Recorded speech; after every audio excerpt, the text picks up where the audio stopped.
Okey, saya nak bawakan perbincangan hari ini kepada para pelajar. Kalau ada orang luar pun maksudnya semua sekali lah, berkenaan dengan apa yang kita apa tajuk yang kita bawakan. Okey, so Hamzah boleh respon sikit, nampak full screen? Boleh tu. Okay, alright. So okay, before we start, saya kena disclaimer sikit lah. Perbincangan kita pada malam ni sebenarnya adalah perbincangan yang boleh dikatakan kita panggil fundamental. Sebab tajuk dia adalah ahli fizik mencari Tuhan. Jadi ahli fizik can be a Muslim, can be a non-Muslim as well, kan? So saya bawakan tajuk ni lebih kepada natural. Andaikan dalam perbincangan ni kita natural, kita jangan bias. Sebab bila kita nak berdakwah kepada orang yang bukan Islam, so how we are going to meyakinkan mereka, convince them bahawa apa yang kita bawakan betul ataupun apa yang dibawa tu salah ataupun ada yang betul lagi. So kita jadi natural lah. So that's the first point. Second point adalah I'm not going to talk about the various akidah punya pegangan, dia punya cabang kefahaman dalam mentafsir ayat mutasyabihat dan sebagainya yang daripada Mu'tazilah, Jabariyah, Qadariyah dan sebagainya. Saya tak ke arah tu because we are scientists and we discuss or we talk about scientific view, kan? Why? Because actually fizik ni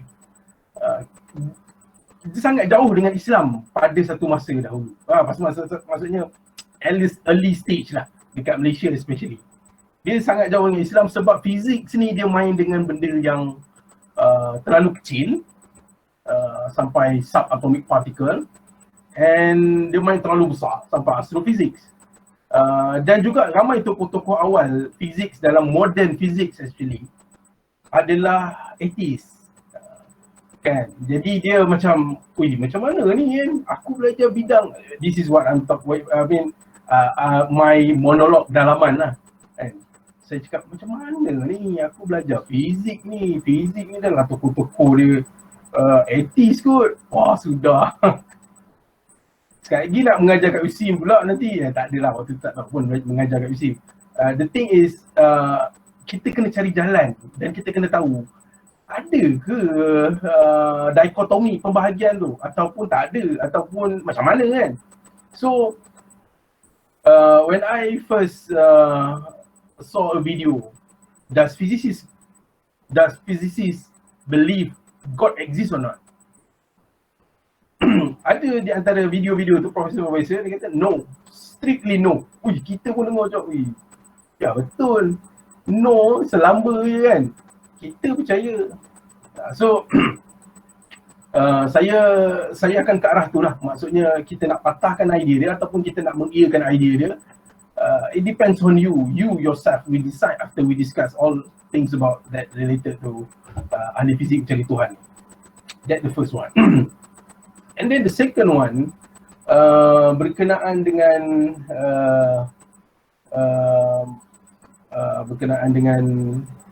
cara penyampaian ataupun flow. Sebenarnya it cannot be discussed easily in one lecture. Macam itulah. Dengan mudah kita boleh sampaikan satu lecture, tak. Sebab ianya memerlukan perbincangan yang panjang dan bersiri sepatutnya. Sebab because of from the series of the talk and then insyaAllah lah iman awak kuat lah. Saya dekat USIM, dekat dalam universiti saya pernah berpengalaman berbincang dengan atheist, in fact secular people, apa lagi, basically tu je lah. One is believers, maksudnya believe in supreme being, maksudnya dia believe, dia percaya ada yang maha berkuasa lah ataupun yang mencipta. And then another one, they deny everything. Dia kata this is the nature of the world ataupun the mother nature. Macam dalam tokoh biologi apa nama dia? Darwin. Darwin. So kita tak bincang Darwin sebab dia bukan dalam fizik. Kita bincang sebab kita ahli fizik. We discuss with among our student fizik lah. Alright. So unfortunately dia tak open pula Aduh, saya sedih betul lah sebab ramai yang nak tengok ni kan, ramai nak bincang sebab tajuk ni panas.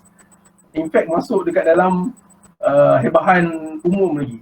Sebab memang saya nak bawakan perkara ni khususnya kepada para pelajar di sekolah. Sebab pelajar-pelajar dekat sekolah ni dia tak nampak view physics dengan Tuhan tu, tak ada. Because we are totally extract all those information from the Western syllabus without doing nothing. Maknanya kita ambil, kita belajar macam tu je. But then in the university, so this is our opportunity as well as our responsibility. Kalau kita tak jadi orang yang mengkaji dalam bidang ni, kita nak harapkan siapa? Barat nak kaji benda ni. Sorry to say lah, memang dia takkan ambil pun kisah tentang perkara ni. Alright, so that is for the introduction. Okay, why do we discuss this topic? Kalau saya tanya para pelajar, awak yakin tak Allah tu wujud? Mesti awak jawab yakin, betul? Sejauh mana keyakinan awak terhadap Allah tu wujud? Sedangkan dengan mudah orang-orang yang bukan Islam, dia akan menyatakan bahawa awak tu sembah sujud pada batu. Dan awak kata Tuhan tu untuk mengiyakan. So pada satu ketika, satu level di mana kita sendiri apabila disoal dengan persoalan yang boleh menggugat, sebenarnya soalan ni soalan yang memang kena tahu, iaitu dan perlu dijawab oleh setiap manusia. Tetapi sebab kita tak pernah dicabar dengan soalan begitu, so then kita akan mula goyang. Sebenarnya bukan kita je mula goyang pula, maksudnya bukan kita je yang goyang. Actually kalau tak kita kaji mendalam, memang kita akan goyang lah, semua orang macam tu. Jadi tujuan kita bincang ni pertama sekali bagi saya nak kita sama-sama menguatkan keimanan kita, meningkatkan akidah kita, keyakinan kita. Because of akidah, dia tak boleh ada 99% yakin Allah tu wujud ataupun yakin pencipta tu ada, dan 1% tu macam goyang sikit, tak boleh. Sebab akidah adalah asas yang utama. Awak kena tahu kenapa awak diciptakan, daripada mana awak diciptakan, selepas dia awak pergi mana. So basically dalam Islam we call it, dalam bahasa Arab they call as uqdatul kubra, satu persoalan yang besar. Dan if you cannot resolve this, you will have a problem. Awak akan dapat masalah yang banyak sebab awak tak tahu apa tujuan hidup. Tu yang terkejut tu. So talking about the creator, God. Kalau awak tak yakin, awak ada keyakinan 99% dan 1% adalah perkara yang awak rasa goyang sikit, that's not the solid one, that's not truth and it cannot be acceptable. Tak boleh, mana boleh begitu. Awak yakin Allah SWT ataupun pencipta iaitu Tuhan Yang Maha Esa, yakin. Tapi kat mana dia? Soalan macam tu pun bergoyang. Ish, alamak, kita mulalah. And then the second question yang this is my experience at German Malaysian Institute kan. Biasalah budak-budak sekolah biasa kan. Dia punya jiwa lebih real sikit. Dia selalu tanya soalan yang so called mencabar akidah. Kan? Dia tanya saya, Sir, waktu tu saya tak ambil PhD lagi lah kan. Waktu tu baru master tengah buat PhD. Dia tanya, Sir, boleh tak? Ni soalan ni memang famous lah. Tak tahu lah you all kalau dapat soalan ni, aku tak tahu macam mana korang nak jawab.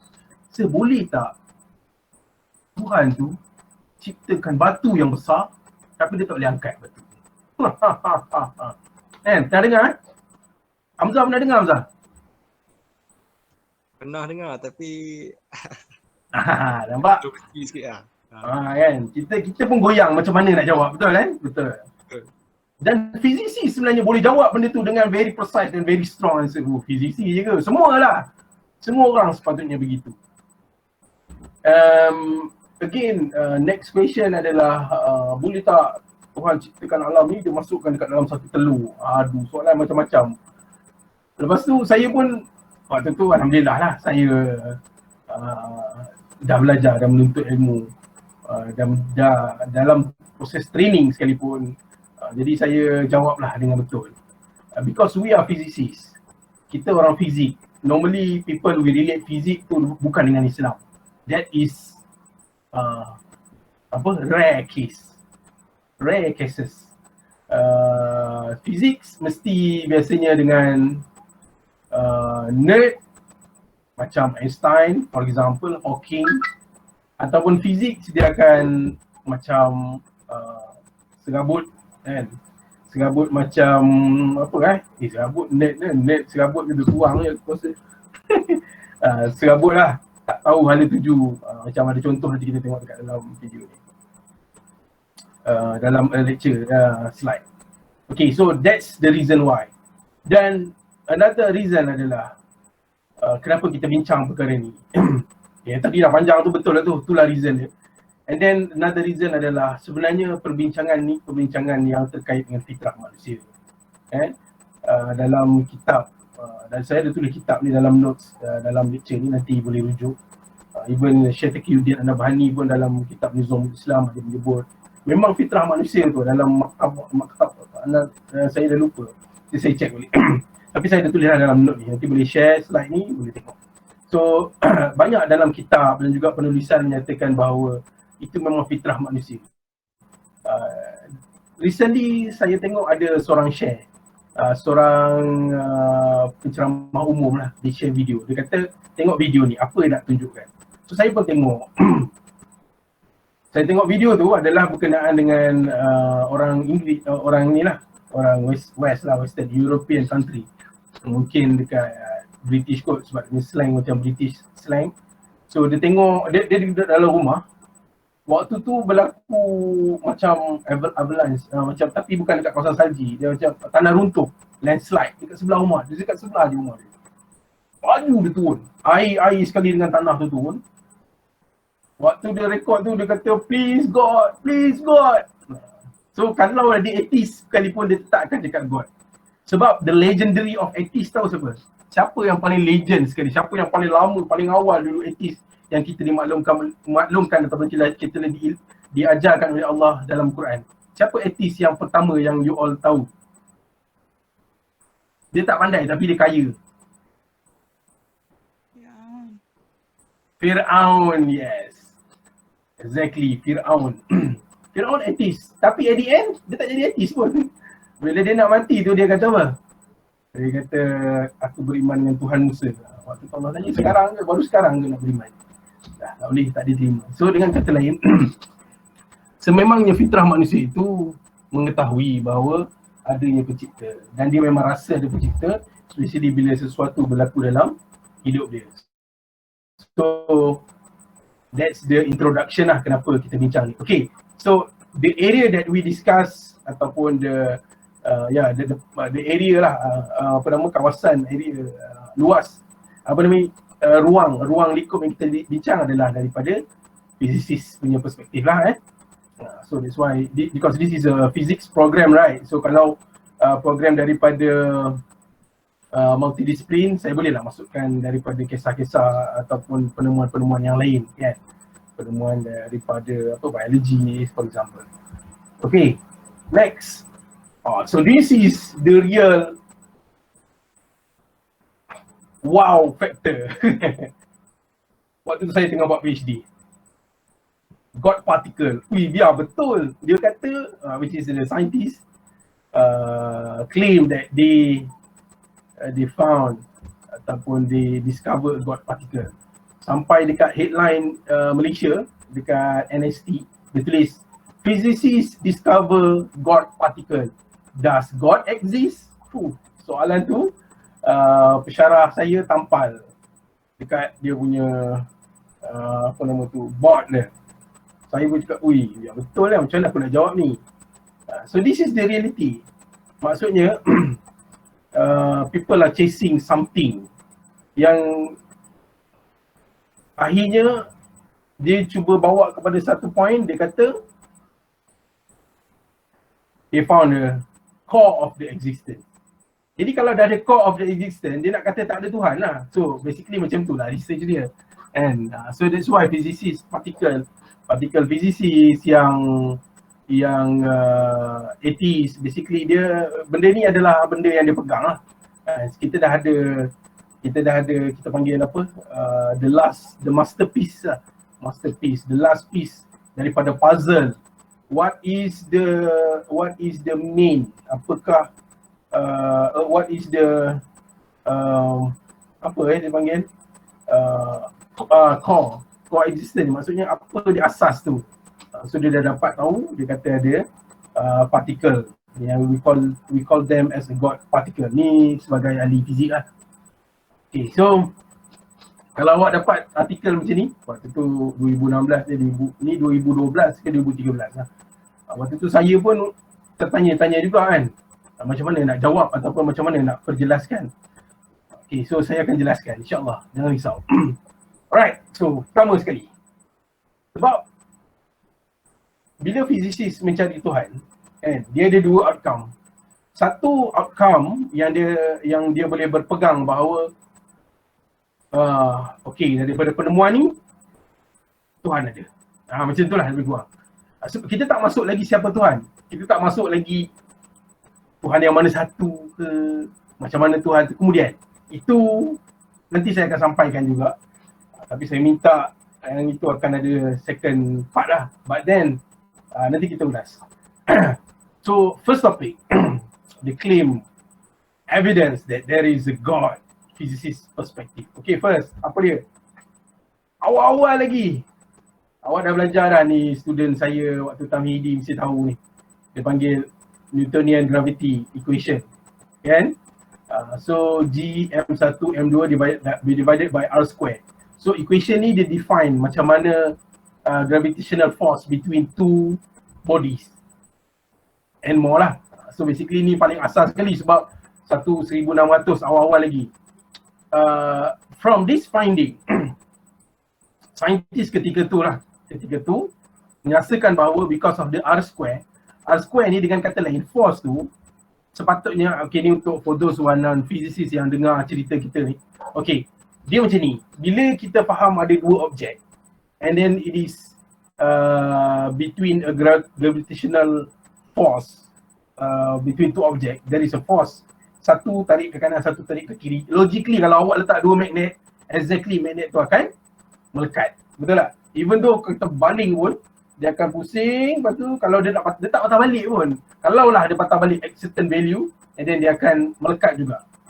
So why does our universe doesn't behave like what we understand in the magnet behavior? Because of since both are in force formation, sedangkan dua-duanya adalah bentuk tenaga, bentuk daya. Sorry, tersapit sikit telinga saya. Dia punya mikrofon komputer saya tak berapa nak clear, jadi saya terpaksa pakai headphone punya ni lah, mikrofon. Tak berapa clear. Okay, so since both are in the formation of force, jadi logically if you have two force close together, come close, it will eventually meet together ataupun combine. Alright, so that's the logical things lah. But then what happened to our universe, bila kita tengok tu, dia macam ada tracking.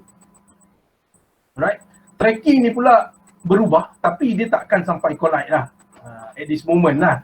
Sampai satu masa dia tak collide pun, dia expand. Sebenarnya alam ni expanding. So dia panggil the bubble theory ataupun bawah the string theory lah. So yang itu kita bincang lain lagi lah. Menarik sebenarnya fizik ni, sangat menarik.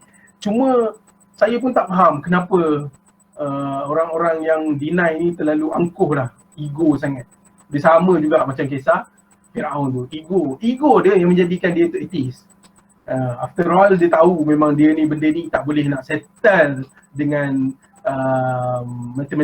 natural mathematical modeling ataupun logical, sebab benda ni tak logik. Sebab bila ada R square R square divide by R square, dia akan ada asymptote. Ini calculus ni, asymptote. Dia ada asymptote which is dia ada limit dia. Equation ni boleh digunakan waktu bila and bila. So dengan kata lain, dia ada 3 variasi. Kalau dalam chronicle data ataupun kita panggil piecewise function dalam matematik.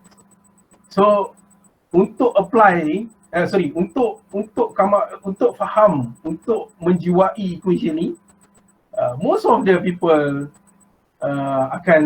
many people this call into question the need for a God. Maksudnya benda ni mesti ada yang handle. It cannot be easily something like macam tu je, sebab macam tak masuk akal. Force tu lagi dekat tapi dia tak melekat pula. Same goes as proton and nucleus and electron, kan? Saya yang belajar quantum mechanics satu dengan saya tu dah mulalah masuk kat situ. Saya tunjuk macam mana Bohr dapat equation ataupun bentukkan orbital tu sebegitu rupa. So the point is mathematical modeling pun tak boleh nak explain. So now there is another ataupun upper step ataupun kita panggil beyond than mathematics. So beyond of the mathematics, waktu zaman tu Newton dah kata, Newton tak kata lah, I don't know, I'm not sure Isaac Newton kata apa, tapi people yang study benda ni dia akan cakap kalau dah tak boleh explain benda ni, so this must be a supreme being. Maksudnya yang hebat tu perlu mengatur. Hand of God istilah dia lah. Okay, so that's the first evidence, right? Next, Newton dia tak sedar bahawa, bukan dia tak sedar, dia tak go deep into equation that is much more complicated, especially by Einstein. So Einstein dia come out, dia kata, equation tu terlalu simple kan? Betul lah, simple sangat. So then they come out dengan calculation, this is the right side ni adalah Lagrangian equation untuk modelkan subatomic particle dekat dalam constant gravity dan cosmological. So why do I put this thing? Because this thing special general relativity ni dia sangat agak umum, nama pun general kan, but again for the cosmological gravitation as well as the cosmological constant, nilai tu sebelum dia derive dia berpandukan yang kanan ni, dan juga yang kanan ni pula dia berpandukan the whole thing here. Dia ada lebih kurang 19 1, 2, 3, 4, 5, 6, 7, 8, 9, 10, 11, 12, 13, 14, 15, 16, 17, 18, 19, 17 constant. Di mana constant ni lately lah 2012 saya tu, yang waktu saya cerita tadi lah, yang God particle tu, di mana physicist dia nak tahu apa subatomik yang ada dekat dalam nucleus tu, for example. Actually that's the correct thing lah. Maksudnya apa lagi serpihan-serpihan yang ada untuk membentuk satu benda tu. As we look, for example, we look into this thing, katakanlah awak ada batu, mana saya punya batu tadi, pemadam, katakanlah. Mana pemadam saya? Katakanlah awak ada batu. So dalam batu tu awak tahu dia ada atom-atom dia. Dalam atom tu ada apa? Ada katakanlah elektron dengan nukleus dia. So dalam nukleus tu ada apa? Proton dan neutron dia. Dalam neutron tu ada apa lagi kan? So macam mana nak tahu benda tu? Dia pecahkan benda tu. Macam mana nak pecahkan? So dia accelerate. Dia acceleratekan hydrogen ion, which is hydrogen yang dah buang dia punya elektron, dia become hydrogen ion, which is basically hydrogen ion ni adalah nukleus sahaja yang tinggal lah. Dalam nukleus tu adalah proton dan juga neutron. So dia accelerate because you learn that actually charge particle dalam magnetic field can be accelerated, right? So dia accelerate, mula-mula sama lah. Lepas tu ada satu junction tu dia split, satu pusing clockwise, satu lagi anti clockwise. Macam mana dia split pun saya dah lupa, ada lah. And then dia pusing, bam, dia langgar, pecah. Benda langgar mesti pecah kan. So kalau awak nak tahu apa yang ada dalam kereta, awak langgar kan, kereta pecah. Dalam tu keluarlah orang, keluarlah kursi, keluarlah enjin. So basically that's the idea. Dia langgar, bam, pecah. Dalam tu penuh dengan benda ni, rupa-rupanya. So in the type of energy lah. So 17 constant tadi. 17 value constant which is a constant, dia akan produce gravitational and cosmological constant.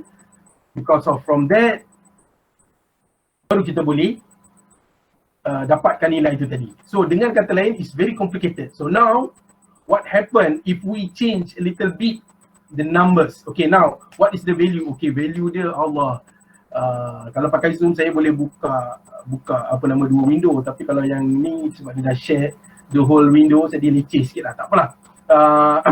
Awak boleh Google physics constant untuk semua value. So semua value tu adalah tetap. But if we change a little bit, kalau kita tukar sikit, okay, for example, scientists, sebelum ni saya tak baca lagi.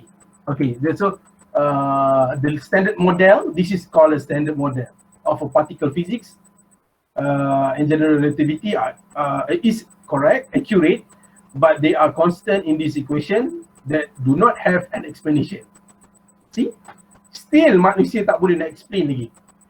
They have been measured, kita dapat nilai je tapi kita tak tahu. Many of them are very fine tuned. Maksudnya dia mesti satu nilai yang sangat tetap dan juga sangat kecil lah nilai dia. Okay, for example, mass of neutrino. So neutrino ada 3 kat sini. Electron neutrino, muon neutrino and tau neutrino. So dari elektron, muon, tau dalam kategori leptons. Dia ada quark dalam quark up, quark charm, quark top, quark down, quark strange, quark bottom. So dalam tu pula ada bosons, boson Z boson, W boson and photon. And then the main center yang baru jumpa itu adalah Higgs boson. So this is the God particle that they are talking about. So maknanya puzzle ni tak lengkap sebelum ni sampai ada Higgs boson. Higgs field yang pegang benda ni. Higgs field ni dia macam ni lah logiknya, macam tadi orbit kan, alam universe ni orbital kan. So orbit tu siapa yang pegang, dia panggil gravitational force kan.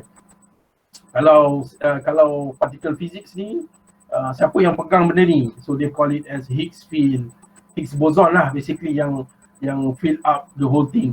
So masing-masing dia akan ada interaction. So this is one of the which is the whole thing adalah precise and fine tuned. So scientists point out, for example, the mass of the neutrino is 2 times 10 to the power of negative 37 kilogram. 0.0 sampai 36 maksud tulis 2. So that is the mass of the neutrino.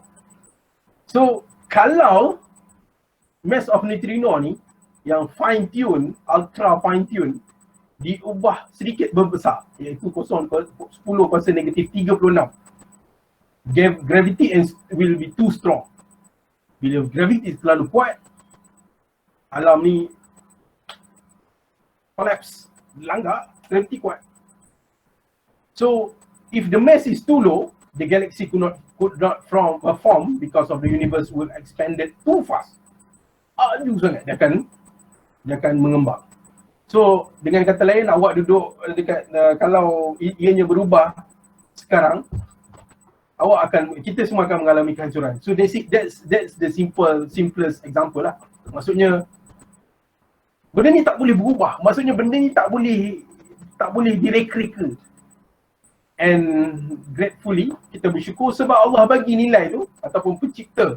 Sebab kita masih umum lagi kan. Let's say kita kata God, which is refer to the one lah. Pencipta letakkan satu nilai yang tetap, baru the universe is balanced. So what do you say about this? Is this the proof that the God does not exist? Mana boleh. Sebab benda ni takkan berlaku dengan by chance. Because this is one of the output reason why we can say, okay, so this is one of the physicists juga as well as mathematician pula.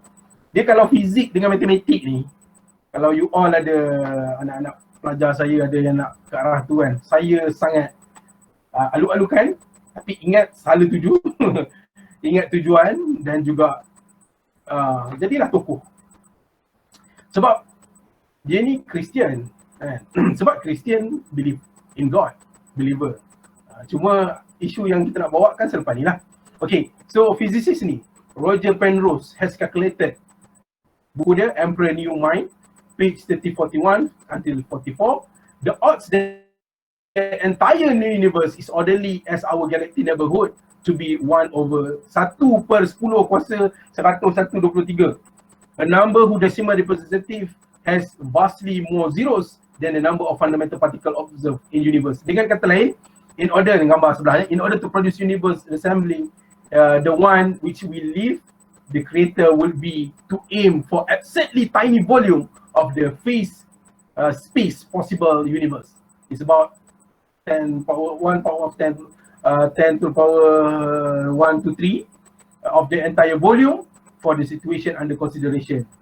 Okay, maksudnya untuk menghasilkan alam yang stable dan juga boleh dihuni oleh makhluk-makhluk yang ada hari ni, pencipta tu mesti very precise. Dia bukannya, sebab this how we are going to reply ataupun argue pada the idea of all happen by chance. Saya dulu waktu degree, yang cerita sikit lah, saya waktu degree kena langgar dengan atheist kan. Bila dia langgar saya kan, suka hati dia je. This all happen by chance. Kepala tutup dia, rasa macam nak tumbuk je kan. Dah langgar kita, suka hati je. So the thing is, dia yang buat pun. So the thing is, tak boleh, cannot simply the universe happen ataupun being created ataupun exist by the chance itself.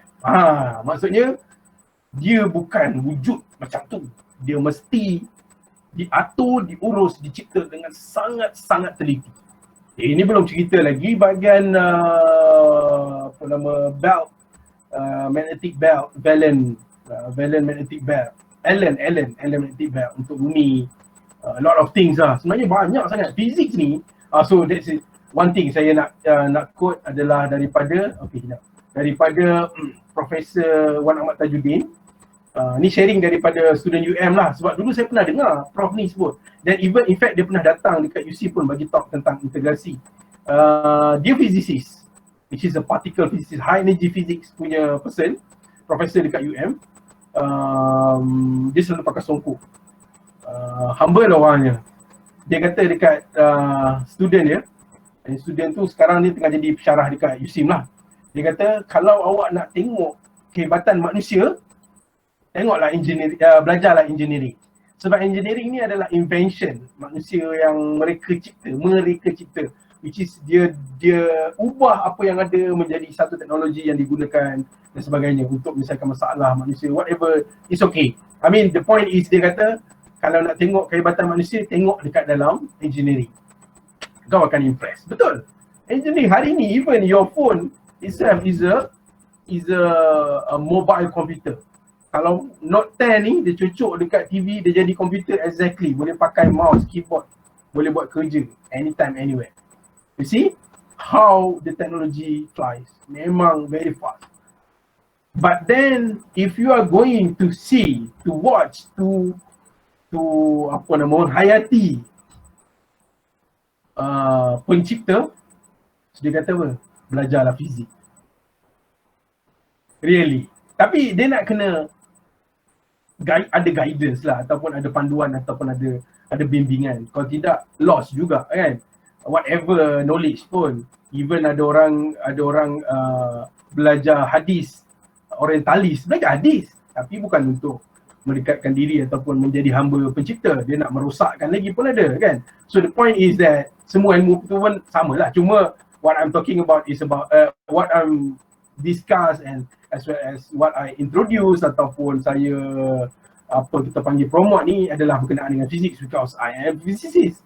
Kalau saya chemist, saya akan cerita chemistry lah. So boleh belajar fizik, belajar particle fizik, memang best. Penat otak kita nak faham. Sebab but for the conceptual It's not very hard. It's fun, and as well as bila kita dah faham kan, kita akan rasa hebat ni Allah SWT ni. So that's the ultimate feel ataupun the ultimate view untuk bagi siapa yang menuntut ilmu. So okay, so sebelum ambil lagi part pertama, dah berapa minit Hamzah, ada berapa minit lagi ni? Kalau ikut Gemik ni ada lagi 7. Ya betul hang. Tengah cari ni. Tengah cari solution lain. Dia boleh call balik kalau macam kata dah finish ataupun dah habis masa. Tak apa, kita tunggu tengok macam mana. Kalau dia ni mungkin kena blast link lagi ya. Okay lah. Okay, tak apa, kita sambung dulu. Okay. So actually quantum mechanics ataupun modern physics talk about Einstein. Einstein pun sebenarnya pada satu masa dulu saya pun ingat Einstein ni atheist. Dia tak percaya pada Tuhan. Tapi Einstein was not an atheist as he said himself in interview 1929. Mungkin waktu dia dah tua ke ujung-ujung. Einstein had his personal views about religion and he believed in what he called cosmic religion, where the God's presence was evident in the order and rationality of nature and the universe in all its aspect and expression. Chaos and randomness are therefore not a part of nature. Itu yang masukkan dengan God does not play dice. Maksudnya alam ni precise. Dia kata tak boleh tidak, dia mesti dikawal ataupun disusun ataupun diselia dengan perfect. So Einstein pun believer lah. Maksudnya dia orang yang percaya lah. Believe to supreme being. Maknanya ada kuasa yang maha hebat lah. Because okay, tak apa, seterusnya. Okay, so banyak lagi. Saya nampak slide ni, sorry lah, sebab saya nampak slide ni memang macam presenter tengok. Bukan, macam audience tengok, bukan presenter. Kalau presenter kita nampak yang kecil kan. So that's why kadang saya terlupa apa sebelah selepas ni. Okay, so sebenarnya banyak lagi. Singularity, Big Bang, quantum gravity, wormhole, multiverse, universe. In fact, you yourself, it is part of the proof that God exists. Paling simple adalah awak sendiri. Kalau awak sakit, awak tak boleh sembuhkan diri awak. Even a doctor cannot heal a person. Yang menyembuhkan tu ada kuasa yang lebih hebat. Ini yang kisahnya Cat Steven. Kisahnya Cat Steven bila dia sakit. Okay? So many more proof. Alright, so somehow dalam fizik ni dia adalah flaw sikit. Dia kata cosmological constant tak betul, wrong. Standard model ada problem. Physicists desperate to be wrong about Higgs boson yang kita cerita tadi. Habis kalau dah semua ni salah, tak betul. Macam mana? Tuhan tu ada ke tak? Alright. Does that mean God not exist kalau kita salah juga?